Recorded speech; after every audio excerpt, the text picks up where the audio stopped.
il y a une définition qui est claire dans le Code de l'environnement qui dit en substance, on entend par zone humide les terrains, exploités ou non, habituellement inondés ou gorgés d'eau douce, salée ou saumâtre, de façon permanente ou temporaire, ou dont la végétation, quand elle existe, est dominée par des plantes hygrophiles pendant au moins une partie de l'année. Qu'est-ce qu'on peut tirer de cette définition?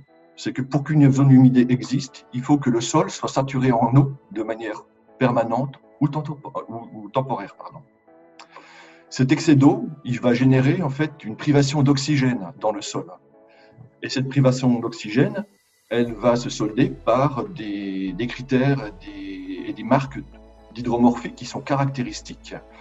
Des tâches d'oxydoréduction, de la rouille, qui sont liées finalement à des éléments comme le fer, qui va avoir différents états selon qu'il est dans une ambiance oxygénée ou bien privée d'oxygène. Ça peut conduire aussi, dans certains cas, à l'accumulation de matière organique, sous forme de tourbe par exemple, ou d'humus qui s'accumule, parce que le fonctionnement du sol, et notamment toute la fonction biogéochimique qui dégrade la matière organique, n'est pas optimale et finalement concourt à son stockage. Ensuite, ces sols, ils peuvent porter une végétation naturelle ou semi-naturelle, et les espèces qui vont être caractéristiques de ces zones humides sont des espèces qui sont dites hygrophiles, c'est-à-dire qu'elles ont une écologie qui s'est particulièrement adaptée à l'excès d'eau dans le sol. Alors, il peut y avoir des indicateurs très simples de cette hydromorphie pour la pister dans des prairies. Par exemple, certaines renoncules prairiales nous permettent de faire un diagnostic très fin du degré, de l'intensité d'hydromorphie dans les sols.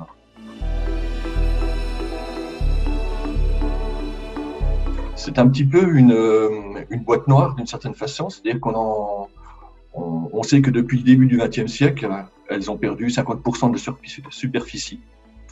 Et cette perte est estimée par rapport à l'occupation du sol. Donc ça nécessite d'introduire des nuances dans cette occupation du sol, puisque finalement, les pertes sont définitives ou assimilées à définitives lorsque l'urbanisation s'est implantée sur ces zones humides. Et on ne voit pas bien comment aujourd'hui on fera marche arrière. C'est par exemple dans les quartiers de Lyon, les Brotteaux, dans lesquels il y a des immeubles, une gare, etc. Les Brotteaux, initialement, c'était une zone humide. Et aujourd'hui, c'est complètement construit. Donc on ne voit pas comment on va pouvoir récupérer cette perte. Et la nuance est importante aussi, puisqu'on oppose souvent en termes de pression l'urbanisation et l'agriculture plutôt intensive, la mise en culture, le retournement des sols. Alors ce retournement des sols, si on regarde l'occupation du sol, effectivement, un maïs qui remplace une prairie, on va estimer que la prairie qui était une zone humide a disparu. Pour autant, le fonctionnement, il peut encore être effectif. Je m'explique. Dans la plaine de Saône, un maïs qui remplace une prairie naturelle, finalement, lorsque la Saône sort de son lit mineur, vient inonder le lit majeur, on stocke autant d'eau au mètre carré que ce soit sur un sol mis en culture de maïs ou en prairie ou en forêt. Donc on voit bien effectivement qu'on a altéré l'occupation du sol, donc on a perdu un certain nombre d'éléments concernant l'intérêt des zones humides, notamment la qualité des milieux, la biodiversité, mais la fonction hydrologique, c'est-à-dire le moteur finalement nécessaire à l'existence de la zone humide, peut toujours s'exprimer. Donc ça permet de relativiser aussi ce qu'est une zone humide et qu'est-ce que je fais ou qu'est-ce qu'on fait dans ces espaces. Ça veut dire qu'on n'est pas forcément dans une vision de mise sous cloche systématique de ces espaces. On peut considérer qu'ils remplissent des services, quand bien même certains usages sont un peu déviants par rapport à ce qu'on aimerait que la zone humide soit.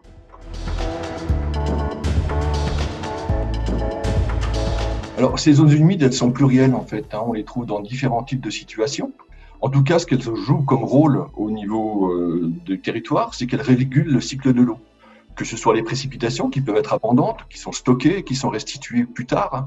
Elles vont travailler aussi sur l'évapotranspiration et donc avoir un impact sur le climat local. Elles constituent effectivement une interface entre la terre et l'eau, donc un écotone, un écosystème qui est assez primordial justement pour pouvoir faire en sorte que les milieux fonctionnent bien.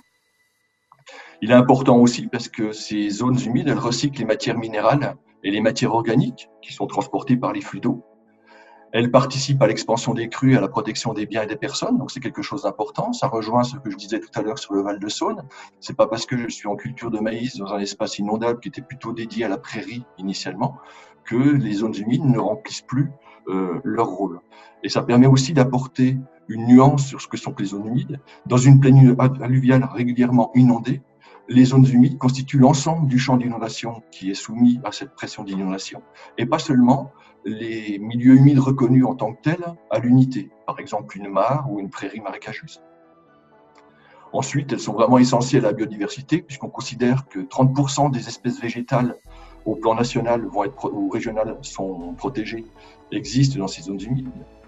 Ce sont 50% des espèces d'oiseaux et ce sont 100% des espèces d'amphibiens qui dépendent directement de ces écosystèmes.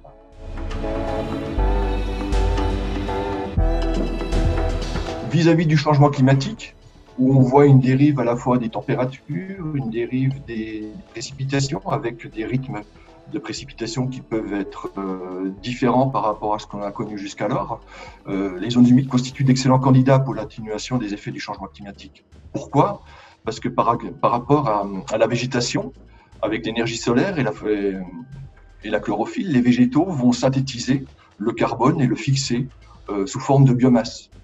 Et cette biomasse, elle va être séquestrée sous pied, par exemple dans le cadre de forêts alluviales, une forêt de chênes, de frênes et d'ormes, va stocker durablement jusqu'à ce que soit exploité finalement ce carbone sous forme de lignine. Et puis autrement, les sols effectivement vont constituer un bon support pour la séquestration du carbone justement par l'incorporation de matières organiques dans le sol, dans le cadre du complexe argilo-humique, dans le cadre des humus, dans le cadre finalement de la formation de tourbe.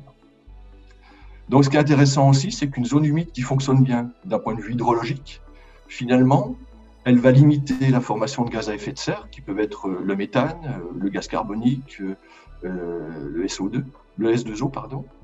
Et donc, limiter en ça, finalement, les effets que cela peut avoir sur la hausse des températures et le changement climatique. Régulièrement, elle joue aussi un rôle de régulation pour la température. Notamment dans les villes, on réfléchit aujourd'hui à l'implantation de zones humides, de zones d'infiltration qui permettent de donner des îlots de fraîcheur à la ville dans lesquels finalement les personnes peuvent venir se rafraîchir durant la canicule.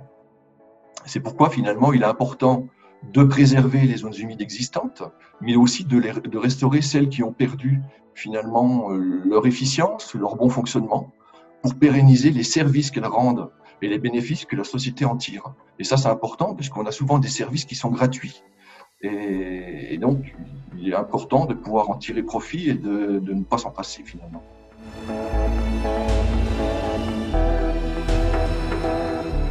Alors le constat sur les zones humides, finalement, c'est que la connaissance dont on dispose est basée sur des inventaires. Alors ces inventaires, ils ont été cadrés depuis un certain nombre d'années, notamment en 2008, pour coller au plus près de la définition de la loi sur l'eau et de la définition qui est incluse dans le Code de l'environnement. Mais finalement, ces inventaires, tels qu'ils ont été conduits depuis les années 2000, constituent la partie immergée d'iceberg. C'est vraiment les plus beaux modèles qu'on a sous les yeux, parce qu'on s'est intéressé finalement essentiellement à la valeur des zones humides, à leur biodiversité, à la qualité des habitats, et on a oublié finalement dans ces inventaires les zones humides qui sont ordinaires et qui pourtant finalement sont amenées à jouer des rôles qu'on ne soupçonne pas. Alors cette connaissance elle est riche, mais elle n'est pas suffisante, elle est fragmentée et notamment dans l'espace elle est discontinue. La modélisation, ce qui est intéressant, c'est qu'elle permet de comprendre le fonctionnement. Le fonctionnement, c'est quelque chose qui est continu dans l'espace, parce qu'il est continu par rapport aux fonctions qu'il offre, aux services qu'il rend. Il est continu par rapport aux pressions et aux atteintes qu'on peut constater sur ces espaces, et qui se soldent finalement par des pertes de services.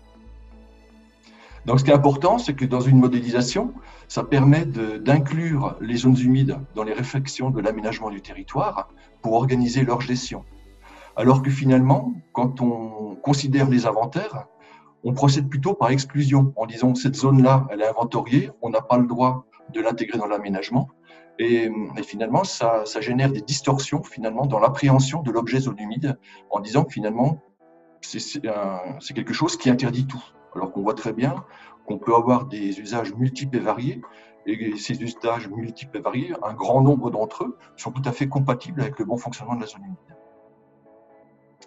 Donc le recours à la modélisation, finalement, c'est un moyen qui utilise des outils géomatiques, qui peuvent être des systèmes d'information géographique, qui peuvent être des images satellitaires, des bases de données géologiques, pour lesquelles on va essayer de tirer un certain nombre de critères, et à partir de ces critères qui correspondent aux besoins finalement des zones humides de stocker l'eau, on va pouvoir conduire des généralisations spatiales qui vont souvent bien au-delà de la connaissance qu'on a des zones humides, parce que justement, cette connaissance est fragmentaire.